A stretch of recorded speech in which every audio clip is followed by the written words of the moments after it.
가족까지 죽게 생겼습니다. 귀갓길에 무차별 폭행을 당한 피해자가 인터넷 커뮤니티에 올린 글입니다. 가해자가 사회로 나와 보복하지 않을지 하루하루가 무섭다며 합법적인 방식으로 가해자 신상이 공개되길 기다리고 있다고 적었습니다. 이런 억울한 일을 누가 다시는 안 당했으면 좋겠고 해서 하는 거지. 그 기능을 더 하려면 피해자가 살아있을 때 그걸 해야 이제 그걸 미연에 방지하고. 현행법엔 특정한 강력범죄를 저질렀을 때 증거와 공공의 이익을 따져 피의자의 신상을 공개하도록 돼 있습니다. 이번 사건의 경우 경찰 수사 단계에선 상해 혐의만 적용돼 살인 같은 특정한 강력범죄에 해당이 안 됐고 검찰도 특별한 절차 없이 기소하며 가해자는 이미 피의자가 아닌 피고인 신분이 됐습니다. 피고인 단계로 넘어가 버리면 어떠한 법을 통해서라도 신상 공개가 될 수 없는 상황이다 보니까 무죄 추정의 원칙이 피의자보다 훨씬 더 약화되어 있는 1심 판결 선고 유죄 시에도 신상 공개는 존재하지 않는 거예요. 다만 DNA 검출로 죄명이 강간 등 살인 미수, 즉 성범죄로 바뀌었기 때문에 유죄 판결이 확정되면 성범죄자로서 신상이 공개될 수도 있습니다. 유죄 판결을 내릴 적에 부수처분, 그러니까 신상정보 공개 명령을 같이 내리도록 하고 있습니다. 내려주실 것을 요청드리는 신청서를 재판부에 제출을 했고요. 피고인에게 징역 35년이 구형된 이 사건 항소심 판결은 다음 주 월요일 선고됩니다. SBS 박하정입니다. 이틀 전 한 유튜브 채널에 부산 돌려차기 사건 가해자의 신상이 올라왔습니다.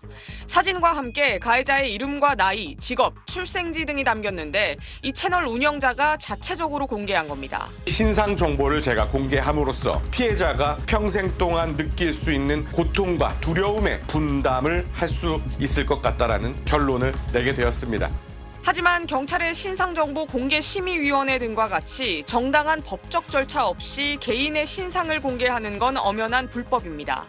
유튜브 측 또한 개인정보보호법 위반 소지가 있다며 48시간 내에 콘텐츠 제한 여부를 판단하겠다고 해당 유튜버에게 통보했습니다. 반면 수사기관의 신상 공개 기준이 과도하게 엄격하고 자의적이라는 목소리도 있습니다. 현행법은 범행 수단이 잔인하거나 충분한 증거가 있고 국민의 알 권리를 충족하는 등 조건이 갖춰지는 경우에만 수사기관이 피의자 신상을 공개할 수 있도록 하고 있습니다. 이번 사건의 피해자 또한 해당 유튜브 방송에 직접 출연해 이런 신상 공개 기준에 답답함을 토로했습니다. 다른 사람이 안 당했으면 좋겠다가 제일 큰 심리인데 사적인 제재가 아니냐, 사적인 보복이 아니냐 이렇게 얘기를 하시니까 저는 너무 억울한 거예요. 피해자 측은 그러면서도 가해자 신상 공개를 해당 유튜브 채널에 직접 요청한 건 아니라고 밝혔습니다.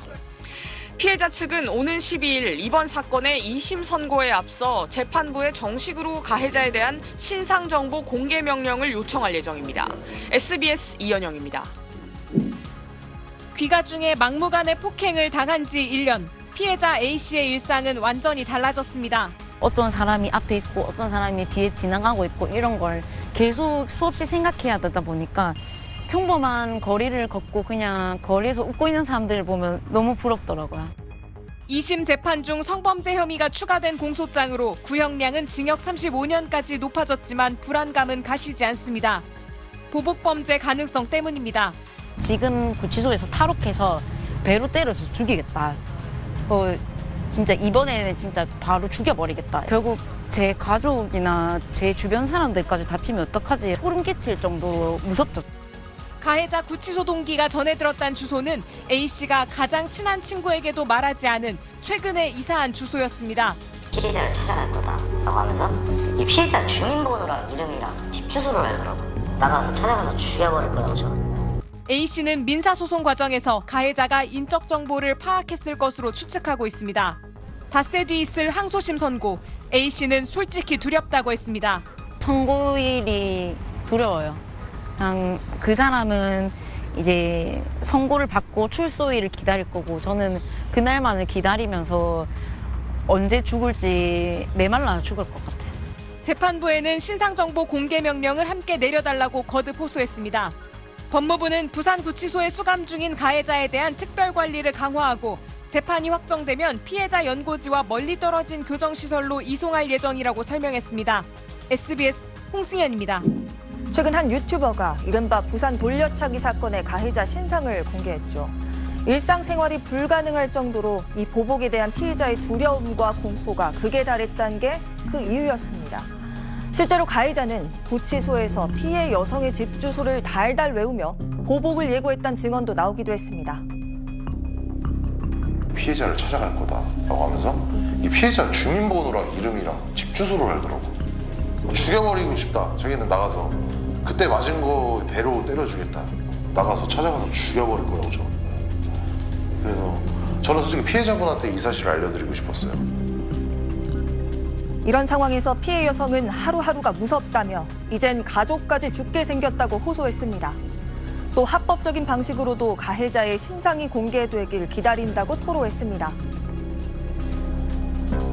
저를 좀 살려주셨으면 좋겠어요. 정말 교화 가능성은 하나도 없고 분명히 동기가 없는 저도 그렇게 때려 죽이려고 했는데 지금 동기를 준 저에게는 어떻게 할지 정말 상상도 할 수 없을 만큼 잔인할 것 같다라는 생각이 들거든요. 저는 사실 그 사람이 아예 안 나왔으면 좋겠어요. 그 사람 지인들도 그렇고 지금 협박 편지를 받는 사람도 있고 전 여자친구도 그렇고 이제 자기 중마고였던 사람한테도 영치금을 안 보냈다고 협박 편지를 보내고 정말 악질 중에서도 악질인 범죄자인데 이게 과연 내 일로만 끝낼 수 있을까 이런 생각도 들고요. 하지만 현실적으로 지금 당장 가해자 신상을 공개하는 건 쉽지 않습니다.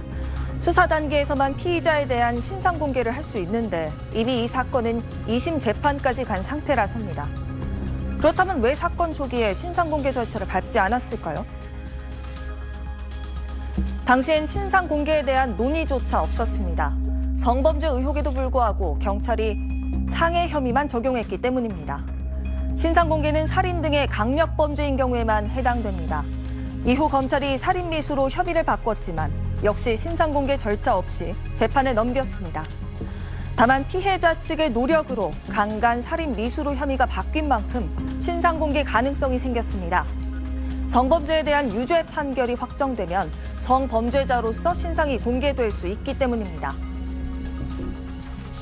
법령을 통하지 않은 판사가 재량으로 재판 도중에 신상 정보를 공개를 명한다거나 이런 것은 없습니다. 가능한 이제 법령은 재판을 통해서 선고 때 부수 처분으로 신상 정보 공개 명령을 할 수 있는 이제 법령을 기준으로 하는데요. 선고할 때는 사실 성범죄에 관해서는 신상정보 공개 명령이 나오게 되는 거죠. 그래서 우리가 흔히 알고 있는 성범죄자 알림이에 등재되는 정보들이 다 신상정보 공개 명령이라는 부수 처분을 통해서 이런 법적 절차 없이 가해 남성의 신상을 공개한 유튜버는 명예훼손죄를 적용받을 수도 있지만 이를 감안한 것이라고 밝혔습니다. 또 피해 여성이 신상 공개에 동의한 적은 없다고도 말했습니다. 이를 두고 사적 제재 논란이 불거졌는데 그럼에도 불구하고 이 유튜버를 응원한다는 여론은 압도적으로 큽니다. 한편으론 부산에서 20대 여성을 살해한 정유정의 신상이 경찰에 의해 공개된 것과 비교되면서 도대체 신상 공개의 기준이 뭐냐는 목소리도 커지고 있습니다. 신상 공개 논란의 시작은 지난 2009년 강호순 연쇄 살인 사건이었습니다. 당시 일부 언론은 알 권리 보장 차원에서 강호순의 신상을 공개했고 일부 언론은 공개하지 않으며 논란이 벌어졌습니다. 파장이 커지자 국회는 결국 범행 수단이 잔인하거나 충분한 증거가 있고 알 권리를 충족하는 등 조건이 갖춰질 때 수사기관이 피의자의 신상 정보를 공개할 수 있도록 법을 개정했습니다. 국민의 알 권리 보장, 피해자의 재발 방지 및 범죄 예방 등 오로지 공공의 이익을 위하여 필요한 때에는 피해자의 얼굴, 성명, 그리고 나이를 공개할 수 있도록 하려는 것입니다. 이후 13년이 지난 현재까지 경찰이 신상을 공개한 피의자는 50명에 달하는데 공개 기준이 과도하게 엄격하고 자의적이란 지적이 끊이지 않고 있습니다. 정유정의 신상을 공개하면서 경찰은 범죄의 중대성과 잔인성이 인정됐다고 판단됐다고 밝혔습니다. 하지만 비슷한 시기에 발생한 교제 살인 사건 등의 경우 똑같이 범행의 잔인성이나 재범 우려가 있지만 피의자 신상이 공개되진 않았습니다. 저런 식으로 모호한 기준을 만들어 놓고 사건이 발생될 때마다 사회적인 논란이 일어나는 나라는 우리나라밖에 없어요. 우리나라는 그 사람을 검거를 하면 그때부터는 얼굴을 가리는 거예요. 이게 앞뒤가 잘못됐다는 거죠. 처음부터 단추가 잘못 껴졌다. 그 논란은 이 제도를 바꾸지 않는 한 계속될 것이다. 돌려차기 피해를 당한 그 여성의 말이 굉장히 중요한 의미를 가지고 있는데, 이 사람의 얼굴이 공개됨으로써 자신과 유사한 그런 피해자들을 앞으로 또 발생시키는 것을 예방한다라고 하는 차원에서는 어떻게 보면은 이런 사건들의 신상 공개를 적극적으로 해야만. 신상 공개 여부가 사실상 여론의 영향을 받는다는 연구까지 나오기도 했습니다. 경찰대 부설 치안정책연구소에 따르면 피의자의 신상은 평균적으로 사건 발생 이후 4일이 넘어간 시점에서 공개가 결정되는데요. 이 신상 공개가 결정된 사건의 경우엔 이 기간 동안 기사에 달린 댓글이 평균 5천여 개 정도였습니다. 비공개 사건과 비교해봤을 때 이렇게 2배 이상 많은 수준입니다. 다시 말해서 이 기사에 달린 댓글이 많은 사건 위주로 신상 공개가 됐다는 겁니다. 전문가들은 국민의 알 권리 차원에서 이 신상 공개 제도를 유지할 필요성이 있지만 공개 때마다 논란이 생기지 않도록 현재 비공개로 두고 있는 신상 공개 지침 내용을 공개하는 등 제도를 촘촘히 보완할 필요가 있다고 지적합니다. 지금까지 뉴블더 전연남이었습니다. 지난달 28일 외투 모자를 눌러쓰고 고개를 숙인 채 법원에 출석했던 이기영. 다음날 경찰은 이기영의 나이와 얼굴 등 정보를 공개하면서 과거 운전면허증 사진을 배포했습니다. 구금 이후 수사기관의 이른바 머그샷 촬영을 이기영이 거부했기 때문입니다. 현재 모습과 달라 추가 피해 신고가 가능하겠느냐는 논란과 함께 이기영의 최근 SNS 사진들이 유포되기도 했습니다. 신당역 스토킹 살인범 전주환도 과거 사진과 모습이 다르다는 이유로, 전 남편을 살해해 무기징역을 선고받은 고유정은 신상정보 공개 이후에도 머리카락으로 얼굴을 가리면서 비슷한 논란이 일었습니다. 피의자의 현재 모습을 좀 더 정확하게 알 수 있는 그 현재 모습을 담을 수 있는 사진이 공개되는 것이 맞다고 생각합니다. 국회에선 강력범죄 피의자의 얼굴을 공개할 경우 현재 모습을 식별할 수 있도록 하는 법률 개정안이 잇따라 발의됐습니다. 과거 사진 공개만으로는 국민의 알 권리 보장과 범죄 예방 등 신상 공개 제도의 취지를 살릴 수 없다는 이유에서입니다. 하지만 헌법상 무죄 추정의 원칙에 반해 신중해야 한다는 반론도 만만치 않습니다. 체포도 있고 추가 범행의 우려가 없다면은 결국 그 머그샷이 꼭 필요하냐, 이 부분에 대해서는 좀 신중할 필요가 있다라고.